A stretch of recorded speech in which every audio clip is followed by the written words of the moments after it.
Hello everyone, welcome to the YouTube channel of education world.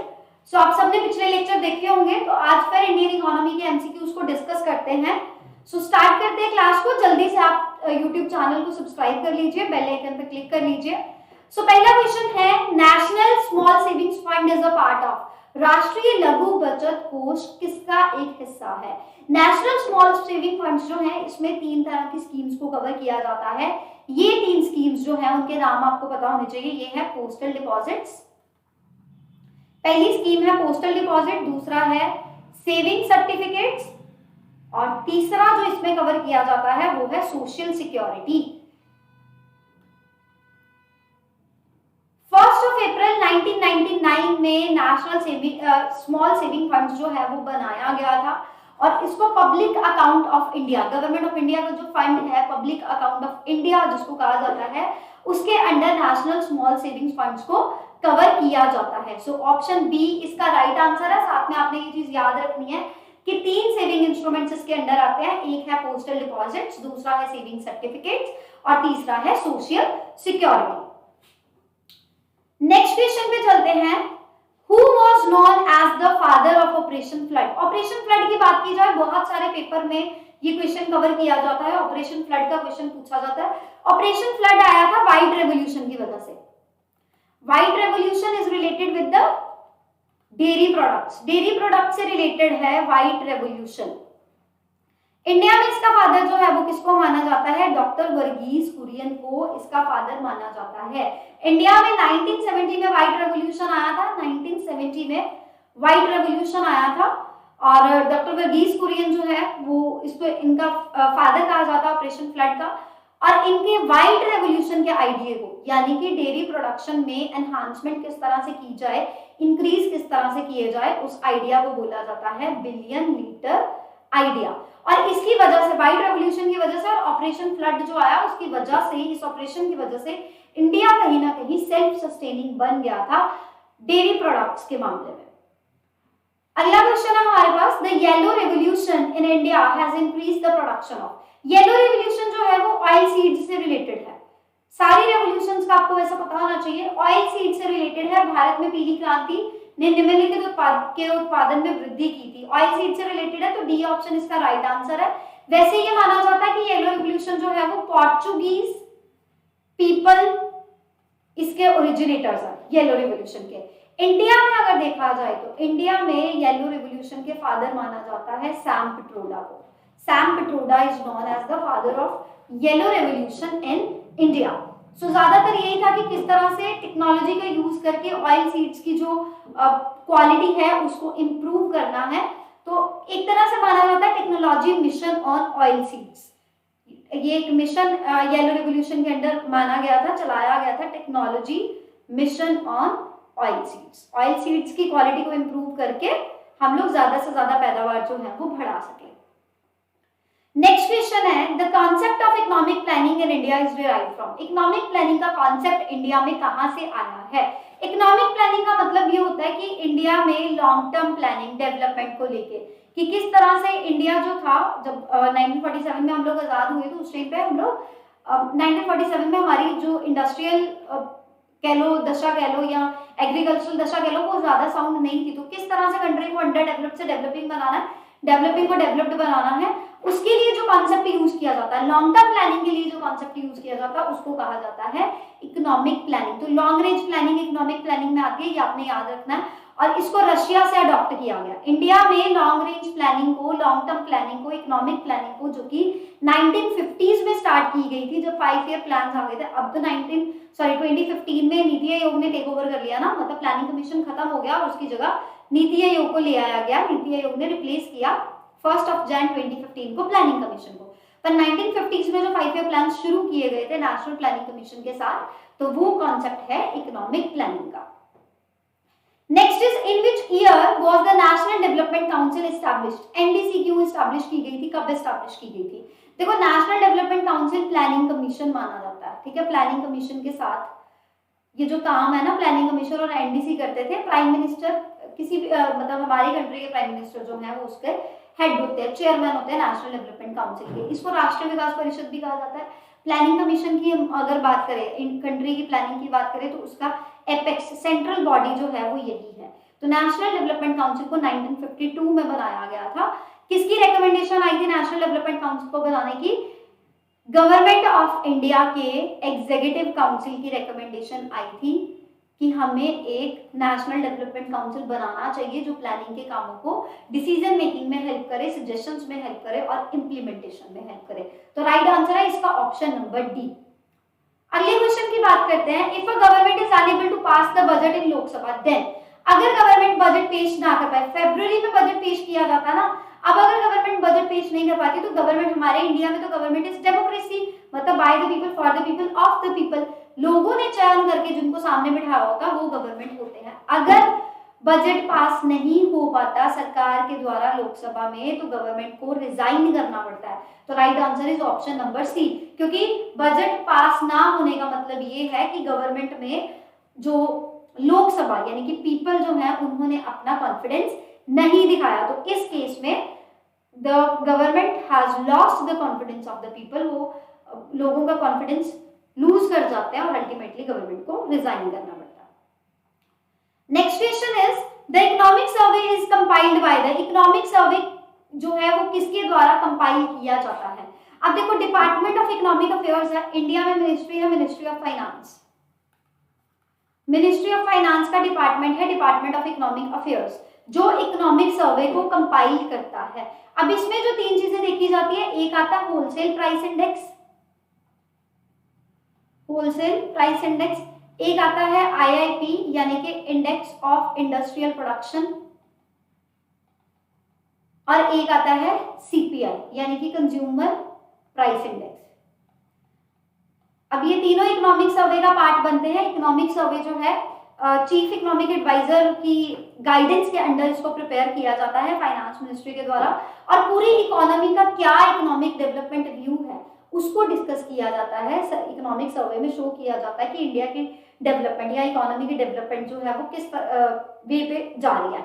अब ये जो WPI की बात की है, WPI, IIP और या CPI की बात हुई है, इसमें से जो ऑफिस ऑफ इकोनॉमिक एडवाइजर है वो WPI को पब्लिश करता है। Office of economic adviser publishes the wholesale price index.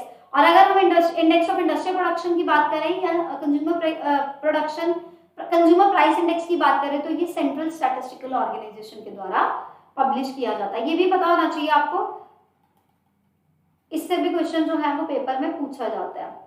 Next question is gross budgetary support means, gross budgetary support क्या होती है? गवर्नमेंट जो सपोर्ट सेंट्रल प्लान को प्रोवाइड करती है उसको हम लोग ग्रॉस बजटरी सपोर्ट कहते हैं। It means it is support provided by the government to the central plan, support provided by the government to central plan, that is known as gross budgetary support. आजकल तो 50% से ज्यादा central plan का total, central plan की 100% investment में से 50% से ज्यादा सपोर्ट जो है वो गवर्नमेंट की तरफ से ही आता है। तो अल्टीमेटली ये सोशल स्कीम्स को प्रमोट करने के लिए होता है। तो expenditure in the budget on the social schemes, that is gross budgetary support. Ninth question है India maintains a buffer stock of food grains which helps in, हम सबको पता है यहाँ पे पब्लिक डिस्ट्रीब्यूशन सिस्टम है। इंडिया में क्या है? पब्लिक डिस्ट्रीब्यूशन सिस्टम या MSP जैसी चीजें हैं, मिनिमम सपोर्ट प्राइसेस मैकेनिज्म्स हैं। ये क्यों है? अब क्यों भारत खाद्यान्नों में बफर स्टॉक को बनाया जाता है? बफर स्टॉक इसलिए बनाया जाता है ताकि एक्स्ट्रा फूड सिक्योरिटी को कायम करने के लिए, कि food is there in the godowns of the government, food is there with the Indian government and it can be provided to the public whenever the need arises। कभी भी जरूरत पड़े तो वो चीज जो है वो लोगों को दी जा सकती है, पॉपुलेशन को दी जा सकती है, इसलिए बफर स्टॉक बनाया जाता है, फूड सिक्योरिटी के लिए बनाया जाता है। और मिनिमम सपोर्ट प्राइस को सपोर्ट करने के लिए, पब्लिक डिस्ट्रीब्यूशन सिस्टम को सपोर्ट करने के लिए, ताकि अगर शॉर्टेज आ जाए तो बफर स्टॉक को इंट्रोड्यूस करके प्राइसेस को स्टेबल किया जा सके। तो हमारे पास ऑप्शन है providing the food security, running the PDS यानी कि पब्लिक डिस्ट्रीब्यूशन सिस्टम, या दोनों। तो दोनों ही इसके राइट आंसर है। अगला क्वेश्चन है where is the headquarters of IRDA situated? IRDA यानी कि insurance regulatory and development authority. India में इंश्योरेंस और री इंश्योरेंस बिजनेसेस को रेगुलेट करने के लिए IRDA बनाया गया है। 1999 में इसको बनाया गया था, IRDA एक्ट आया था 1999 में। 10 मेंबर्स की ये बॉडी रहती है। इसमें से एक मेंबर जो होता है वो चेयरमैन होता है, एक चेयरमैन होता है, 5 फुल टाइम मेंबर होते हैं और बाकी बचे 4 ये पार्ट टाइम मेंबर होते हैं। और कौन इनको अपॉइंट करता है? गवर्नमेंट ऑफ इंडिया के द्वारा ये सारे मेंबर्स अपॉइंट किए जाते हैं। और IRDA का जो हेडक्वार्टर्स है ये हैदराबाद में है। तो बी ऑप्शन इसका राइट आंसर है। नेक्स्ट है एग्रीगेट डिमांड। एग्रीगेट डिमांड की बात करें तो हम कुल मांग की बात करते हैं, मतलब पूरे इकोनॉमी में हर सेक्टर की तरफ से, अलग अलग 3 सेक्टर होते हैं, प्राइमरी, सेकेंडरी और टर्शियरी, तीनों सेक्टर्स की तरफ से कितनी डिमांड की जा रही है उसको हम बोलते हैं एग्रीगेट डिमांड। तो किससे उत्पन्न होती है? इसमें कंजम्पशन एक्सपेंडिचर भी आता है और गवर्नमेंट एक्सपेंडिचर भी आता है, दोनों ही आते हैं। तो सी ऑप्शन इसका राइट आंसर है। अगला क्वेश्चन है which of the following are true regarding the shift of sectors in Indian economy. Indian economy में अगर हम सेक्टर्स में शिफ्ट की बात करें तो कौन सी चीज जो है वो बिल्कुल सही है? देखो, जब से इंडिया आजाद हुआ है ना, पहले तो वहाँ एग्रीकल्चरल इकोनॉमी था, अभी भी हमें एग्रेरियन इकोनॉमी माना जाता है, पर हमारे एग्रीकल्चर में लोग बहुत ज्यादा एम्प्लॉयड है, ठीक है, एम्प्लॉयमेंट ज्यादा है, पर इनकम जनरेशन कम है, जीडीपी में कम कंट्रीब्यूशन है एग्रीकल्चर का इन कंपैरिजन टू जितने लोग वहां पे काम करते हैं। उस केस में वहां पे डिस्गाइज्ड अनएम्प्लॉयमेंट, जिसका मतलब ये होता है कि एक पीस ऑफ लैंड पे आपको सिर्फ 5 लोग चाहिए काम करने को, पर 10 लोग काम कर रहे हैं, अननेसेसरी ज्यादा एम्प्लॉयमेंट है, ठीक है, मतलब उतने लोग चाहिए नहीं काम करने को, अगर हम कम भी कर देंगे तो भी आउटपुट उतनी ही रहेगी। तो अब हम देखते हैं शिफ्ट इन सेक्टर्स को, देखते हैं। Dominance of sector has shifted from primary to secondary to tertiary, बिल्कुल ठीक है। प्राइमरी एग्रीकल्चर आता है, नेचुरल रिसोर्सेज से रिलेटेड सेक्टर होता है, सेकेंडरी इंडस्ट्रियल सेक्टर होता है और टर्शियरी जो है वो सर्विसेज का सेक्टर होता है। तो ऐसा ही हुआ है इंडिया में भी, प्राइमरी से हम सेकेंडरी पे गए, इंडस्ट्रियल सेक्टर को डेवलप किया, बाद में सर्विसेज सेक्टर को डेवलप किया, और आज के टाइम में सर्विस सेक्टर का सबसे ज्यादा जीडीपी इंडिया के पास आता है, जीडीपी में सबसे ज्यादा कंट्रीब्यूशन सर्विस सेक्टर का। Manufacturing sector constitute the small proportion both in total GDP and employment in compare to other sectors. ऐसा नहीं है, क्योंकि जीडीपी के केस में एग्रीकल्चर से कम आता है। Disguised unemployment is very prominent in agriculture sector, बिल्कुल डिस्गाइज्ड अनएम्प्लॉयमेंट से हमेशा आपको क्वेश्चन देखने को मिलेगा। डिस्गाइज्ड अनएम्प्लॉयमेंट ज्यादातर हमारे इंडिया में एग्रीकल्चरल सेक्टर में ही है, प्राइमरी सेक्टर में ही है, ज्यादा लोग काम करते हैं, आउटपुट उतनी रहती है, अगर हम 10 की जगह 5 लोग लगाएंगे तो भी आउटपुट सेम रहेगी। तो राइट आंसर है ऑप्शन नंबर डी। अगला क्वेश्चन है which of the following can be grouped under economic activities. Economic activities वो होती है that generate activities that generate money और वेल्थ, ठीक है, जिसमें पैसा इन्वॉल्व हो, पैसा जनरेट हो, इनकम जनरेट हो, उन एक्टिविटीज को हम इकोनॉमिक एक्टिविटीज कहते हैं। जैसे मंदिर जाने को हम नॉन इकोनॉमिक एक्टिविटी कहेंगे, और अगर हम लोग किसी तरह से कहीं पे जाके नौकरी कर रहे हैं तो उसको हम इकोनॉमिक एक्टिविटी कहेंगे।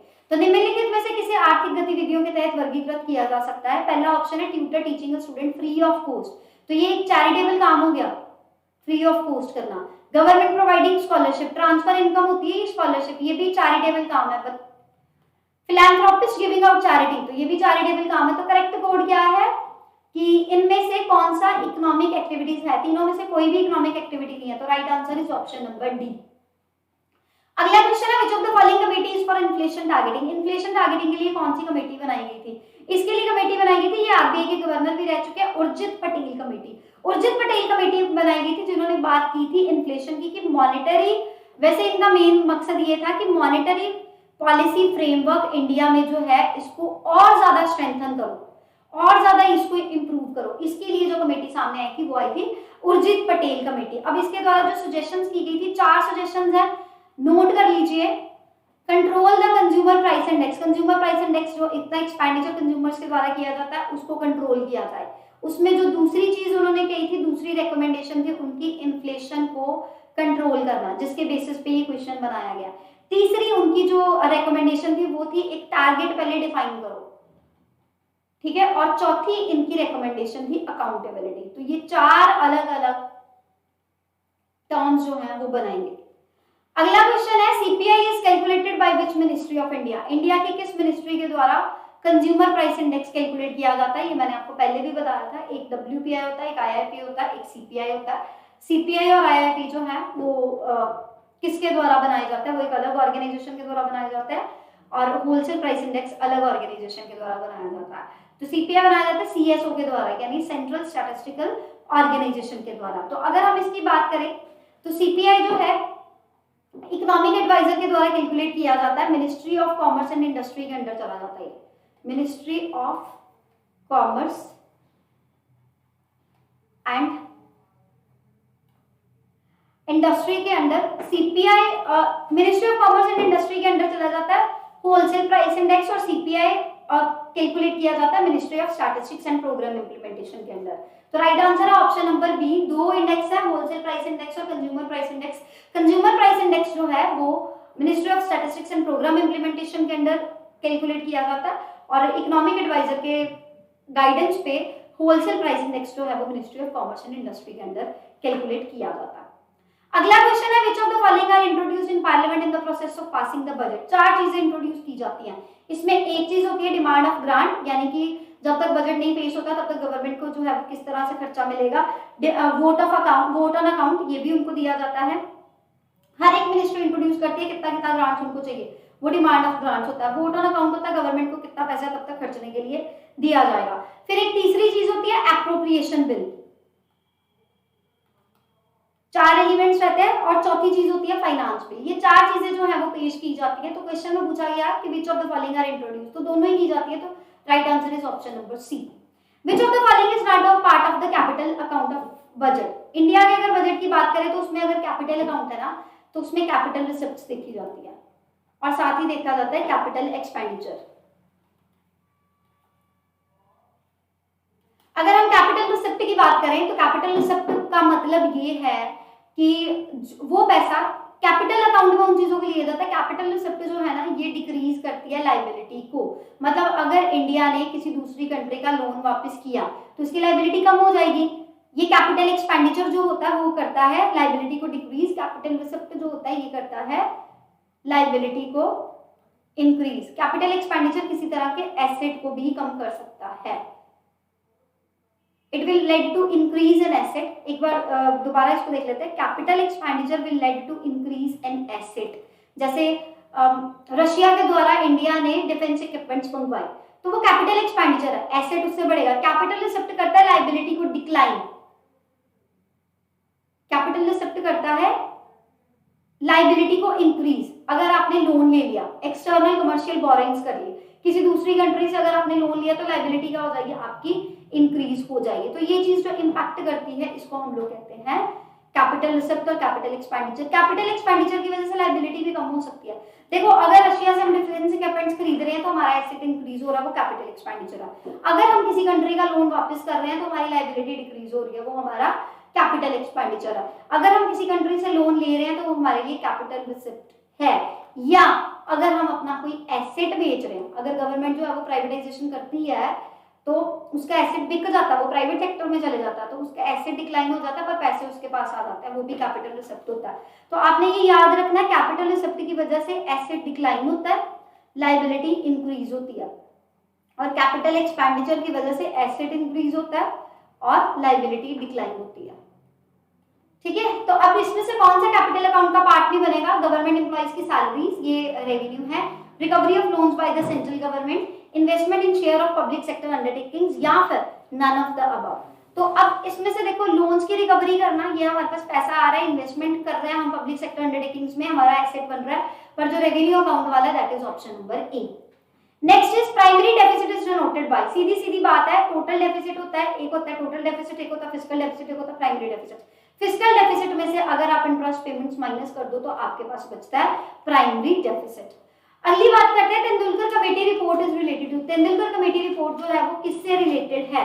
पॉवर्टी लाइन से रिलेट की गई थी। इन्होंने कहा था, तेंदुलकर कमेटी का कहना ये था कि जो हम कैलोरी बेसिस पे, जो हमारा कैलोराइज्ड कैलोरी बेस्ड मॉडल है ना पॉवर्टी को डिटरमिन करने का, उसकी जगह हमें यूज करना चाहिए कि कितना एक्सपेंडिचर जो है वो एजुकेशन पे हो रहा है, चार एलिमेंट्स की बात की थी, हेल्थ पे हो रहा है, इलेक्ट्रिसिटी पे हो रहा है और ट्रांसपोर्ट पे हो रहा है।